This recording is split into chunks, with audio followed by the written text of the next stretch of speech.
সরকারের নিয়োগ সংস্থাগুলিকে রাজনীতি মুক্ত করার উদ্যোগ নিচ্ছে নতুন বিজেপি সরকার। আপনারা সকলেই জানেন, বিভিন্ন ক্ষেত্রে যে নিয়োগ সংস্থাগুলো রয়েছে সেখানে তৃণমূল কংগ্রেসের নেতৃত্বের সঙ্গে যুক্ত থাকা বহু ব্যক্তি তার শীর্ষস্থানীয় বসতেন।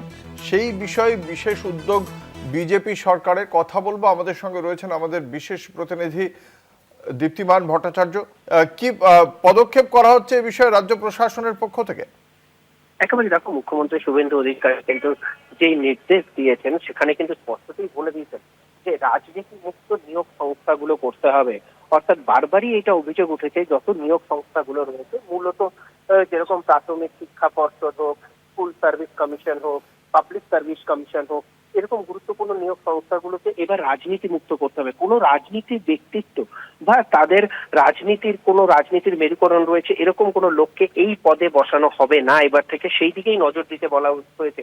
এমনকি দেখা গেছে বিশেষ সময় বেশ কিছু ক্ষেত্রে এসএসসি, কলেজ সার্ভিস কমিশন থেকে শুরু করে পাবলিক সার্ভিস কমিশনের বোর্ড চেয়ারম্যানদের নিয়োগে রাজনীতিক অনুগত্য বারবারই সামনে এসেছে। এই সামনে আসাটাকেই দূর করতে বলা হয়েছে এবং এইটাকে সামনে রেখেই যাতে কাজ করা হয়। এমনকি ডিপিএসসির ক্ষেত্রেও, যখন ডিপিএসসি চেয়ারম্যানের নিয়োগের ক্ষেত্রেও কিন্তু রাজনৈতিক দলের ব্যক্তিদেরই অগ্রাধিকার দেওয়ার অভিযোগ বারবারই উঠেছিল।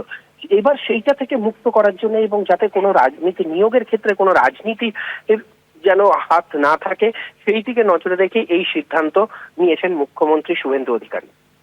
ধন্যবাদ। আমাদের সঙ্গে ছিলেন আমাদের বিশেষ প্রতিনিধি দীপ্তিমান ভট্টাচার্য।